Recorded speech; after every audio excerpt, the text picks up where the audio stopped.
Good morning, Dr. Priyanka, and welcome to this podcast. And yesterday, I was reading one article where I've read that there is some kind of a clinical trial for lupus for pediatric patients in Seattle Children's Hospital.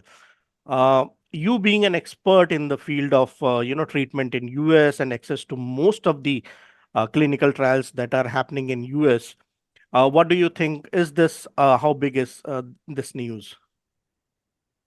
Yeah, no, thank you for having me. It's always very fun and interactive to come on Cancer Facts podcast. And it is actually very exciting news that is happening. Now, CAR T cell has been quite in news and have been quite advanced now, especially in US, being used mainly in the cancer treatments, mainly related to blood cancer treatment, has been a good success rate.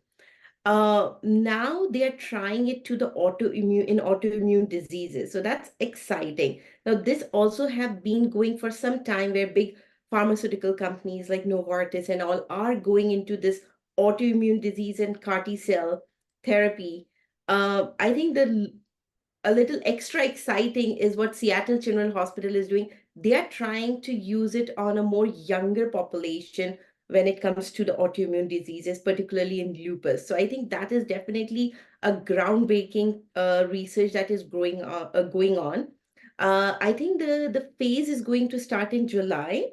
The recruitment is going to start in July, but they have got the FDA approval, which is very important stage to pass. That is being done, and the recruitment will start in July, but this looks very promising for young patients. Great. And I remember we connected because of a small, very young patient from Ethiopia, and these parents were desperately looking for their kid to go get into clinical trial for DMD, which is a rare genetic disorder.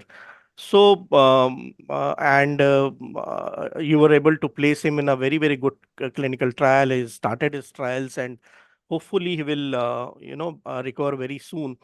Uh, as far as this disorder is concerned, lupus, how common it is, how deadly threatening this disorder is commonly found in other parts of the world other than US. Lupus is quite common when it comes to Asian countries and Africa continent. It's quite common. Now, lupus being an autoimmune diseases, it generally is not seen sometimes from the prospect of getting diagnostic and the preventative and a treatment early stage, because it's an autoimmune disease. Cancer, you get everything around it, in a critical form, whereas autoimmune is not looked exactly in that way. Lupus is, so the main difference, I think most of the people do understand that cancer and autoimmune, they both are very critical medical conditions. The cause of it is not very well understood medically. There are various factors that could affect both of these, like genetic factors, environmental, and few other factors are there. Now, in lupus, which is an autoimmune disease, it's the difference between cancer and, or let's go to the basic medical knowledge a little bit for the sake of the viewers. And cancer is when the bed cells of the body, which is the cancer cells of the body, rapidly grows and travels to the different parts of the body, and that's metastasis happens. Whereas in lupus, it is the own defense cells of the body start attacking their own cells. So the good cell is attacking the another good cells. So it's like within the defense system gets weakened, which is our immune system gets weakened. So it's quite, and especially lupus, the most common form of lupus is SLE, which is systemic lupus erythematosus, which means it affects different organs of the body slowly, which causes the defense system of different organs of the body gets down, and they get prone to inflammatory reactions, to diseases, and that causes organ damages and to more critical conditions at the end. So it is definitely very serious. That helps to get diagnosed as early as possible so that the management of the condition can be done. Now, there's no treatment for lupus, particularly. There's only management of the conditions for a better quality of life. With this new CAR T cell, hopefully there could be a treatment found for lupus too. Okay. And does these patients, how long it takes, to affect the entire body, in the sense that the patient, the patient is not able to even stand up or talk, or, the organs stop to function. How long does it take? It depends on it depends very much on person to person, because if your body system is naturally very strong, then it will take some time to break that, immune system. So then the progress could be a little slower. But if your immune system is already weakened, let's say if you are having any underlying medical condition, or if it affects very young patients at a higher degree, then the progress could be very rapid. Now, generally, lupus is detected between age 15 to 45, which is a reproductive age, we call it. That's where it's generally identified or diagnosed. These days, it is getting diagnosed at a very early stage. Thankful to the medical advancement, people are a little bit more, vigilant about the symptoms and all. So it's getting even diagnosed at early ages in young child kids, and also in older patients. But again, it's all depend on how stronger your system is, how your system has already to break this immune system. Okay. And what are the very, very common symptoms of this disease? Because generally, what happens in our system and culture, generally when when the kid is getting weak or something, the most common thing a mom or father look for is that the kid is not eating properly. That is the most common. But what are the common symptoms that once the parent sees in a kid, then they should go for a more comprehensive checkup or diagnosis? It's very good question, and actually it's a little bit complex also. Now, most conditions, like even I'm correlating to cancer because it's as critical as any other autoimmune diseases. The symptoms, early stage symptoms, mimic a lot with the common conditions, like, the weakness, not eating, and all this is kind of a common related to any other medical conditions like flu or a bacterial infection, and that is how they are treated and seen in the early stage. So it's really hard to identify, but that is where, if your symptom is if your kid is showing any signs of, complaining constantly on a chronic basis of joint pains, weakness, or any particular part of the digestive system is weakened, like either he's indigestion is there, something like that. Anything that is going on a chronic level for like few days to a week, that needs to be taken into consideration of few conditions beyond the acute. So flu and all this are considered acute conditions, bacterial infection acute. But if your condition or symptoms are going beyond few days or weeks, then it has to be seen with the eyes of chronic conditions, which could be like, autoimmune diseases. But again, most of the time the doctors have a way of differential diagnosis. In medicine, we do differential diagnosis. So you will present with the symptoms, they will do their differential diagnosis, and once the doctor feel like that it is that he would like to exclude any of the autoimmune condition, he will order the particular test to exclude that in from the diagnosis. And that's from there, the things are like, if they find that particular genes, or if they find that, then from there, the diagnoses are more confirmed by more advanced diagnostic methods. Okay. So the parent should actually look for these symptoms where, say for example, the fever or weakness or the pain. These common infections are not going for a very, very long period of time. They can go for the more comprehensive diagnosis and treatment. Unfortunately, the treatment as such, there is no cure for this disease now, but the CAR T cell therapy may bring a new life to such kind of a patients. Now, Dr. Priyanka, you have studied in USA. You have had more access to most of the hospitals. You know most of the specialists in USA. how easy or difficult it is to get into clinical trials in US? US as a healthcare system is very complex. I also sometimes, even with my colleagues, we joke around, it's complex even for the locals, and it gets 10 times more complex when it's the patient from abroad. um, the healthcare system is defined in a way not to make it complicated, but it is defined to make it very standardized and very regulated. And that's why there are layers through which any case has to go in order to get accepted. Now, clinical trials are a little bit more complicated in few ways.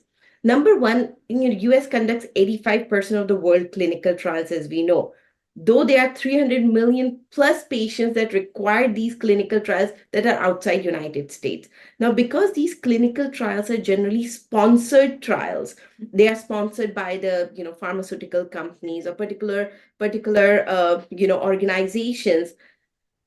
The patient does not have to pay anything for the treatment for the into be that clinical trial. That being said, the priorities is given to the local patients over the international patients, so that becomes a little kind of a research, and then a little I would say complicated in order to put the international patients in kind of in the same level for the local patients because of the condition. Sometimes international patients condition requires to be in the trial before the local one, but all this has to be explained medically to the trial programs, matched to the inclusion and exclusion criteria and all that. So it is a little complicated, complex process, but that's where we are working hard because we know the need and the desire of these patients abroad to get this access to this hope. I call clinical trials to be a hope. They're really a hope where there's no other hope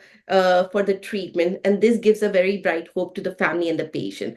So there's a process, there's a standard protocol that needs to be followed in order to get accepted. Okay.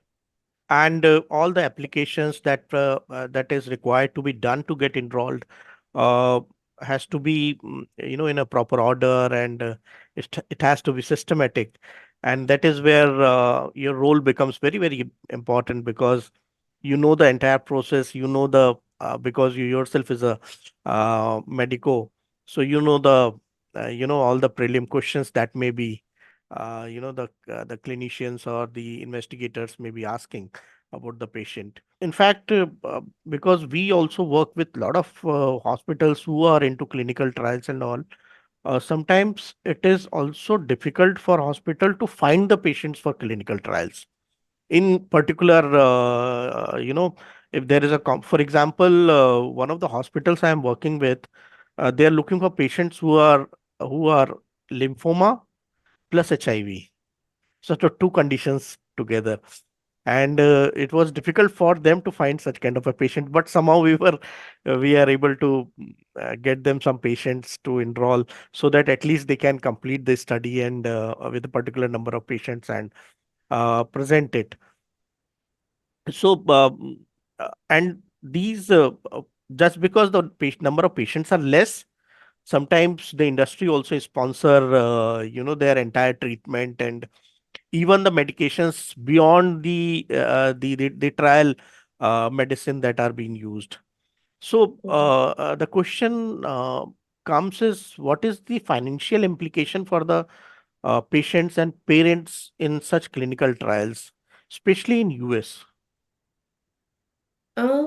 That's actually a good one. So the sponsorship part is where it becomes really financially supportive for the patients, because the treatment is all sponsored. So they do not pay a dime when it comes to anything related to medical. International patients do have to cover their international travel and stay. Local travels are covered by the programs, the clinical trial programs, the stay in the hospital, the kind of a temporary health insurance during the trial program and stay in United States. This is all become is a part of the program that is sponsored. But the travel and accommodation for the family internationally has to be covered, has to be bear by the family. Now, in that case, as you very rightly said, sometimes there are local organizations.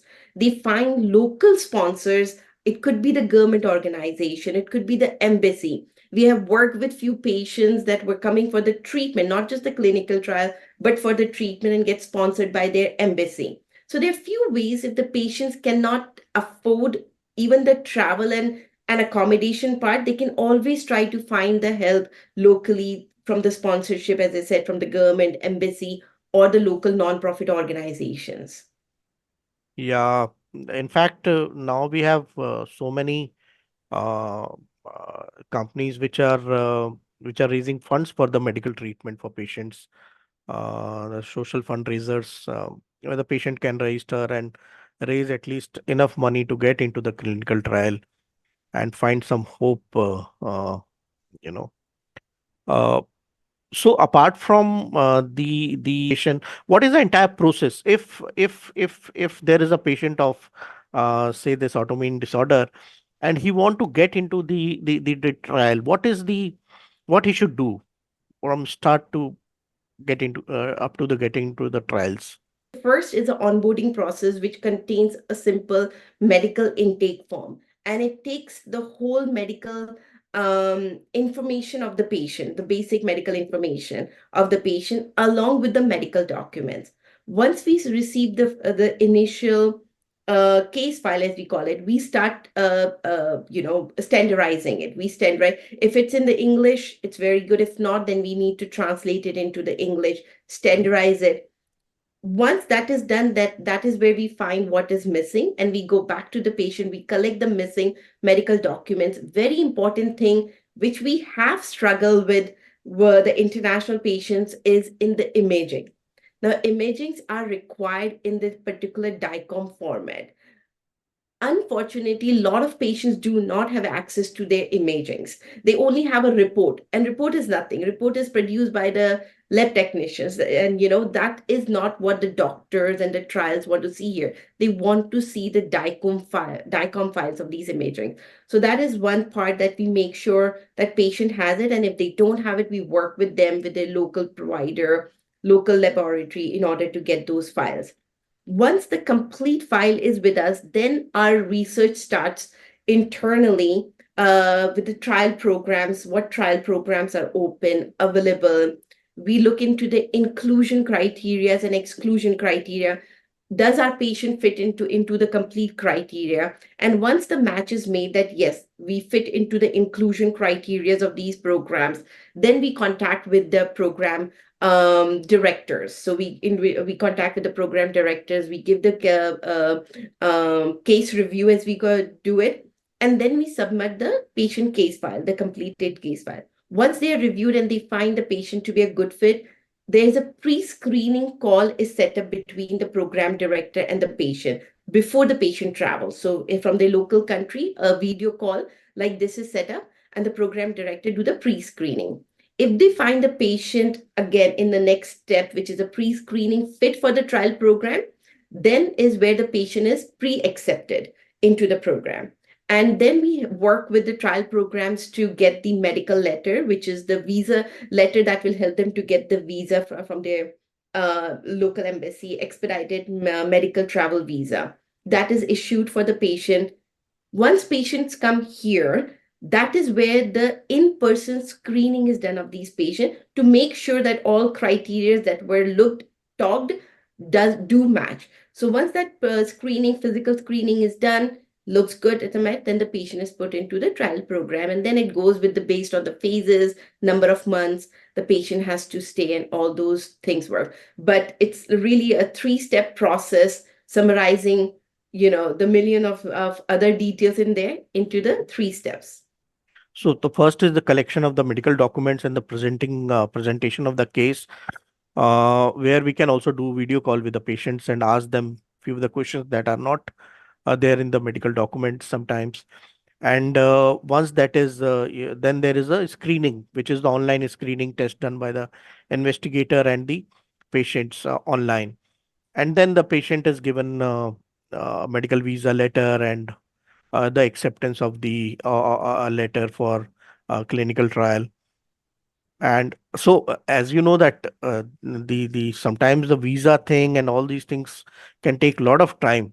But with our experience, if we have the correct visa letter, then we also have seen this thing in the visa getting approved in less than 1 week's time. Uh, so to have these proper approval letter from hospital is very important for getting the visa on time.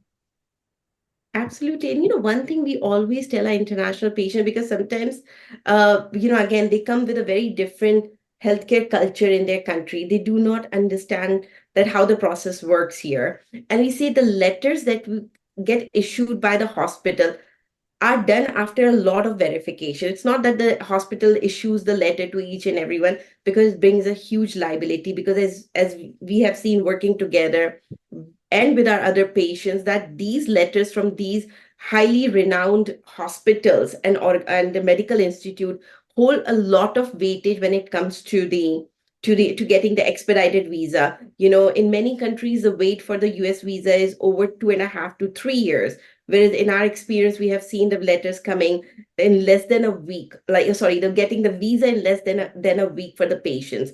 And that is because these letters have a very, very strong, kind of like, strong push when it comes to medical visa. One thing we do tell patients that we cannot get into the visa process with them. We can get into the medical visa part of it, but other than that, the patient has to work with their local embassy, make sure that everything that they have done in their country is has been good and on the positive side of that. And if that is there, it is always with the surety that the patients get visa. We have not seen the denial case if there has not been any other thing related to it. So they always receives the visa. Yeah, I'm one of the I've seen so many patients you have helped getting into trials and getting them the correct treatment. Majorly because there are so many good hospitals, it is difficult for the patient also to choose which is the right for his type of disease and what kind of treatment. And every hospital has its own specialty. And with you there, you are the right person to select, the hospital for that kind of a treatment. So and the work that you are doing is of course is beyond doubt is very very helpful for patients. And it's always pleasure talking to you and working with you. Hope we'll be able to help these kids who are suffering from this autoimmune disorders get into the Seattle trials and help them in recovering from their disease. Thank you very much for your time. Absolutely. Always pleasure working with you. And you're helping patients not only in India, but from around the world. And we always are very happy working together, because our goal as together, our purpose and mission is getting the patients who need the access to the best care and the best hope.